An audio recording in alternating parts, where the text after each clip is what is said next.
खुशखबरी खुशखबरी खुशखबरी। जी हाँ मित्रों, मिठाई बांटने का समय आ चुका है। लड्डू बांटने, नाचने कूदने की कीजिए तैयारी। भगवान भोलेनाथ के भक्तों के लिए बहुत ही बड़ी खुशखबरी निकलकर सामने आ रही है कि 8 मार्च के दिन साल 2024 की महाशिवरात्रि आने वाली है और साथ ही पूरे 100 सालों के इतिहास के बाद इस बार महाशिवरात्रि पर 4 ऐसे दिव्य और दुर्लभ महासंयोग बन रहे हैं, जिससे 4 राशियों पर भगवान भोलेनाथ जी की विशेष रूप से कृपा होने वाली है। 8 मार्च यानी कि महाशिवरात्रि के बाद से ही 4 राशि वाले लोगों को अपार रूप से धन का लाभ मिलने वाला है और साथ ही माता लक्ष्मी जी की कृपा से कर्ज से छुटकारा मिलेगा और विवाह का योग निश्चित होगा। तो चलिए एक एक करते हुए जान लेते हैं कौन कौन सी है वो सबसे ज्यादा सौभाग्यशाली राशियां जिनकी किस्मत के दरवाजे महाशिवरात्रि के बाद भगवान भोलेनाथ जी की कृपा से ही बदल रहे हैं। तो सभी राशियों के बारे में अपन इस वीडियो में चर्चा करेंगे, ऐसे में वीडियो को पूरा लास्ट तक जरूर देखिए। और हाँ मित्रों, वीडियो को लाइक जरूर करें और कमेंट बॉक्स में हर हर महादेव लिखते हुए वीडियो को अपने मित्रों के साथ फेसबुक पर जरूर शेयर कर दीजिए, ताकि काम की जानकारी का जो अपडेट है ना वो सभी व्यक्तियों तक पहुंच सके।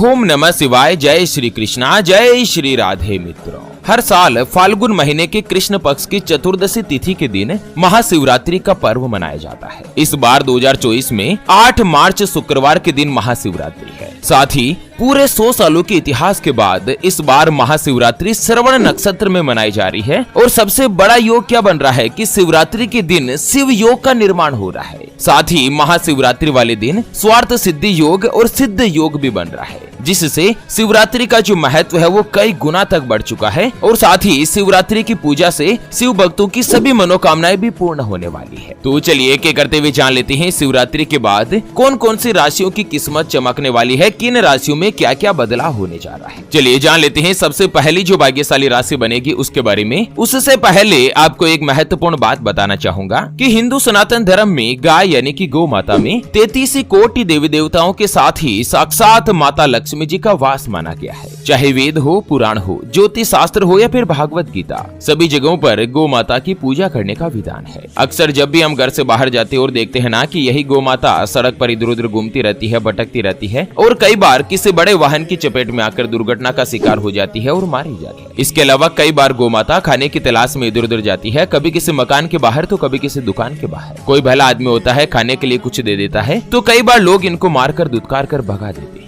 जब पेट में भूख बढ़ जाती है और खाने के लिए कुछ नहीं मिलता ना, तो सड़क पर इनको जो कुछ भी नजर आता है, जैसे प्लास्टिक थैलियां, जूते, चप्पल, कपड़े, पॉलीथीन, पत्तल धोने, डिस्पोजल या कचरे के ढेर में जो भी नजर आता है ये उनको खा लेती है और धीरे धीरे ये सभी गौ माता के पेट में जमा हो जाता है और कुछ ही समय पश्चात गौ माता का पेट खराब होकर बड़ी ही बेरहमी के साथ तड़प तड़प कर मारी जाती है। मित्रों, जब भी मैं ये दृश्य देखता हूँ ना, मेरा मन बहुत ही ज्यादा दुखी होने लगता है। हमारी टीम ज्योतिषवाणी के द्वारा इस बार एक महासंकल्प लिया गया है कि 8 मार्च यानी कि महाशिवरात्रि वाले दिन एक हरे चारे का ट्रैक्टर मंगाया जाएगा और उसे जगह जगह घुमाकर, जहां कहीं भी गौ माता का झुंड इकट्ठा रहता है ना, वहां पर ट्रैक्टर को घुमा घुमा कर गौ माता को हरा चारा खिलाया जाएगा, उनको भरपेट भोजन कराया जाएगा। कम से कम एक साल में महाशिवरात्रि वाला पवित्र एक दिन तो ऐसा हो जिस दिन कोई भी गौ माता भूखी नहीं रहे। और मित्रों, हमारे इस महासंकल्प को पूरा करने के लिए हमें आपके सहयोग की आवश्यकता है। तो अभी जो आप स्क्रीन पर QR देख पा रहे हैं ना, श्री हरि ज्योतिष के नाम से, इस पर आप अपनी श्रद्धा अनुसार गौ माता के हरे चारे के लिए 11, 21, 51, 101, 501 या 1100 रुपए, जो भी मित्रों आप आर्थिक सहयोग करना चाहो या गौ माता के हरे चारे के लिए दान करना चाहो, वो आप इस QR के ऊपर जरूर कीजिए। सच्चे हृदय और पवित्र मन के साथ किया गया दान किसी भी 1, 2, 5, 10 या 50 गौ माता को एक दिन का भरपेट भोजन दिला सकता है और बदले में जो आपको साक्षात माता लक्ष्मी जी और भगवान शिव शंकर का जो आशीर्वाद मिलेगा ना, वो आपको इसी साल इसी जीवन में कई हजार गुना लौट कर आएगा और यही कटु सत्य है। ओम नमः शिवाय। मित्रों,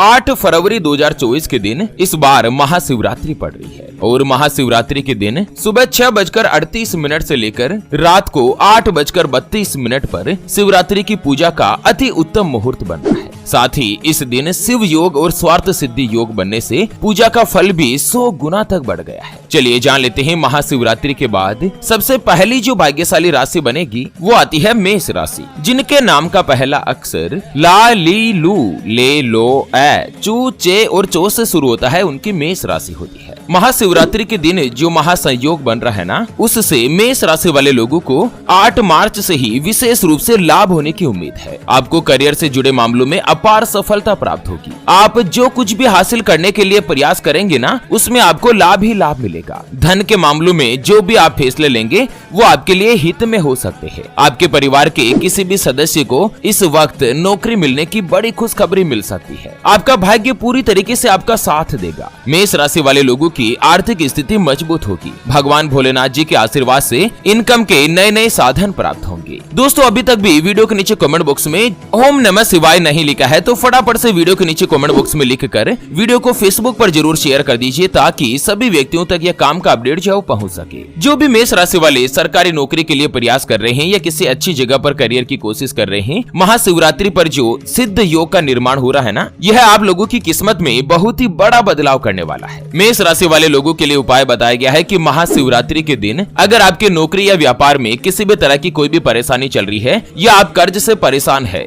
तो महाशिवरात्रि के दिन आपको पूरा दिन व्रत रखना है और साथ ही भगवान भोलेनाथ जी के शिवलिंग पर जल में शहद मिलाकर अभिषेक करें। साथ ही अनार का फूल अर्पित करें। ऐसा करने से जल्द आपको नौकरी या व्यापार संबंधित या कर्ज से जुड़ी अगर कोई भी परेशानी है तो वो दूर होगी और विशेष रूप से भोलेनाथ का आपको आशीर्वाद मिलेगा। चलिए, महाशिवरात्रि के बाद अगली यानी कि दूसरी जो भाग्यशाली राशि बनेगी उसके बारे में जानते हैं। उससे पहले आपको एक इम्पोर्टेंट बात बताना चाहूंगा कि जिंदगी में आप कई ऐसे लोगों से मिले होंगे जो कि बहुत ही ज्यादा मेहनत करते हैं, तो वहीं कुछ लोग आपको ऐसे भी मिले होंगे जो बहुत कम मेहनत करने के बावजूद भी बहुत ही आगे तक पहुंच जाते हैं। वहीं जिंदगी में आप कुछ ऐसे लोगों से भी मिले होंगे जो पूरी उम्र भर मेहनत करते ही रहते हैं, लेकिन आखिर वो हासिल नहीं कर पाते जिनके वो हकदार होते हैं, यानी कि जीवन उनका गरीबी में ही निकल जाता। मित्रों, ये ग्रहों का खेल नहीं तो और क्या है। और इसी के समाधान के लिए हमारे गुरुजी आप तक लेकर आए हैं आपके अपने जीवन के बारे में व्यक्तिगत यानी कि पर्सनलाइज्ड कुंडली, जिससे आप घर बैठे यह पता लगा सकेंगे कि आपके 9 ग्रह आपके बारे में क्या कहना चाहते हैं। क्या आपकी कुंडली यानी कि किस्मत में कोई दोष तो नहीं? अगर दोष है तो वो क्या है, उसका समाधान क्या है? कोई ग्रह आपके लिए कमजोर तो नहीं, उसको मजबूत करने का उपाय क्या है? आपका भाग्य उदय कब होगा? जीवन में अच्छे दिन कब आएंगे? नौकरी या व्यापार किसमें आपको ज्यादा तरक्की, ज्यादा सफलता प्राप्त होगी? कौन सा व्यापार आपके लिए सबसे अच्छा और शुभ फलित रहेगा? सरकारी नौकरी का योग है या नहीं? आपकी कुंडली में कितने राजयोग बने हुए हैं? आपका स्वयं का मकान कब बनेगा? आपके लिए भाग्यशाली रत्न कौन सा है? उसको पहनने की विधि क्या है? उसके बारे में कंप्लीट जानकारी हम आपको कुंडली रिपोर्ट में बताने जा रहे हैं, जिसको अभी जो आप ये स्क्रीन पर नंबर देख पा रहे हैं ना, उस पर व्हाट्सएप पर संपर्क करके आप हमारे गुरुजी से बात कर सकते हैं और 251 रुपए की छोटी सी नाममात्र की फीस में आप अपनी संपूर्ण जीवन की महाजन्म कुंडली के बारे में जान सकते हैं। अगर आपकी कोई भी समस्या है जिसका आप समाधान चाहते हैं, व्यापार में आपको लगातार नुकसान हो रहा है, घर में धन की कमी बनी रहती है या आपके ऊपर कर्ज हो चुका है जिसको आप चुका नहीं पा रहे हैं, आपके बनते बनते काम लगातार अटक जाते हैं, बिगड़ जाते हैं, आपका विवाह का योग नहीं बन रहा है, बहुत जगहों पर आप रिश्ता देख देख कर आखिर थक चुके हैं, परेशान हो चुके हैं, लेकिन कहीं पर भी कोई भी रिश्ता फाइनल नहीं हो पाता या रिश्ता होकर बार बार टूट जाता है, पति पत्नी के बीच आपस में बनती नहीं है, घर परिवार में लगातार लड़ाई झगड़ा या गृह कलेश बना रहता है, आपको संतान का सुख नहीं मिल रहा है, बच्चों का पढ़ाई में मन नहीं लगता, बच्चे लगातार किसी अच्छे करियर की तलाश कर रहे हैं लेकिन उनको सफलता नहीं मिल पा रही है, या लड़का लड़की का विवाह होने जा रहा है, संबंध होने जा रहा है, चाहे प्रेम विवाह हो या अरेंज मैरिज हो, और विवाह से पहले आप दोनों का कुंडली मिलान करवाना चाहते हैं, अष्टकूट रीति से गुण मिलान करवाना चाहते हैं। अगर कुछ भी समस्या है तो स्क्रीन पर दिए गए नंबर पर व्हाट्सएप पर संपर्क करके आप हमारे गुरुजी से बात कर सकते हैं और 251 रुपए की छोटी सी नाममात्र की फीस में आप अपने संपूर्ण जीवन की महाजन्म कुंडली के बारे में जान सकते हैं। चलिए, महाशिवरात्रि के बाद अगली जो भाग्यशाली राशि बनेगी वो आती है कर्क राशि, जिनके नाम का पहला अक्षर ही, हु, हे, हो, डा, डी, डू, डे और डो से शुरू होता है, उनकी कर्क राशि होती है। कर्क राशि वाले लोगों के लिए भी महाशिवरात्रि पर जो शिव योग का निर्माण हो रहा है, यह आप लोगों के लिए सौभाग्य लेकर आएगा। एक तो आपको भगवान शिव की कृपा से विशेष रूप से सफलता मिलेगी, साथ ही जो भी आप काम कारोबार करते हैं ना, उसमें भी तरक्की होगी, नौकरी में प्रमोशन के योग बन रहे हैं, आपको लाभ और धन की भी प्राप्ति होगी। भगवान शिव शंकर की कृपा से परिवार में सभी लोगों के साथ आपके रिश्ते मधुर बनेंगे, मानसिक कष्ट से छुटकारा रहेगा और साथ ही पति पत्नी के बीच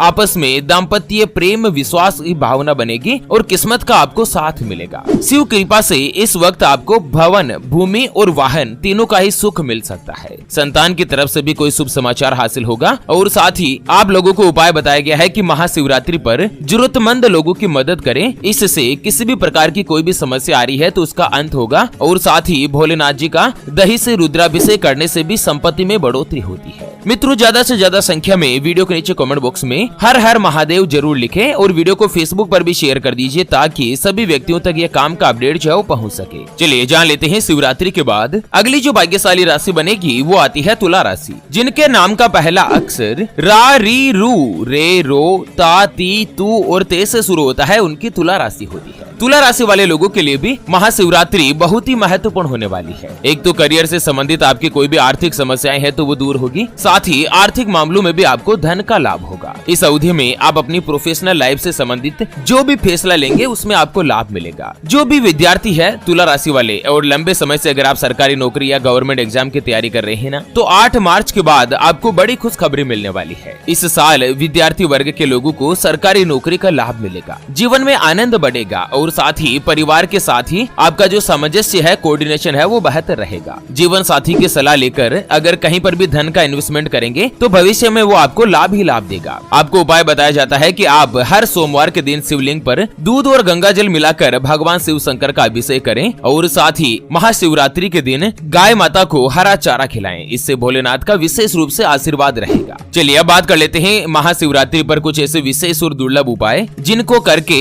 अगर आप अपना भाग्य उदय करवाना चाहते हैं। दोस्तों, अगर आप भी अपने दुर्भाग्य को सौभाग्य में बदलना चाहते हैं ना, तो महाशिवरात्रि पर जरूरतमंद लोगों की मदद करें। ऐसा करने से जीवन में सभी प्रकार की समस्याओं का अंत होगा। अगर आपकी कुंडली में ग्रहों की स्थिति कमजोर भी है तो महाशिवरात्रि के दिन आप शिवलिंग पर दूध से अभिषेक करें और ओम नमः शिवाय मंत्र का 108 बार जाप करें। ऐसा करने से कुंडली में अशुभ ग्रह भी आपको शुभ फल देने लगेंगे। उसके अलावा अगर आपकी कोई भी मनोकामना है और उसे पूरी करना चाहते हैं तो महाशिवरात्रि वाले दिन भगवान शिव शंकर को उनकी प्रिय वस्तुएं अर्पित करें, जैसे कि भांग, धतूरा, बेलपत्र, इत्र, भस्म। ये सभी चीजें भोलेनाथ जी को काफी प्रिय मानी गई है, इसलिए शिवरात्रि की पूजा में इन चीजों का इस्तेमाल जरूर करें। उसके अलावा पंचामृत से शिवलिंग का अभिषेक करें और चांदी के लोटे द्वारा जल धारा से भगवान शिव शंकर का अभिषेक करके ओम नमः शिवाय कहते जाएं। ओम पार्वती पतिये नमः इस मंत्र का 108 बार जाप करें। इसके बाद आपकी अगर कोई भी मनोकामना है ना, तो भोलेनाथ जी के पास में एक नंदी की मूर्ति होगी, नंदी के कान में आप बोल दीजिए तो आपकी समस्त मनोकामना जो है वो पूर्ण होगी। तो चलिए मित्रों, महाशिवरात्रि के अपडेट से जुड़े इस वीडियो को फिलहाल के लिए यहीं पर देते हैं विराम। फिर से होंगे हाजिर एक और नई और काम की जानकारी के साथ। तब तक के लिए ओम नमः शिवाय। जय श्री कृष्णा, जय श्री राधे।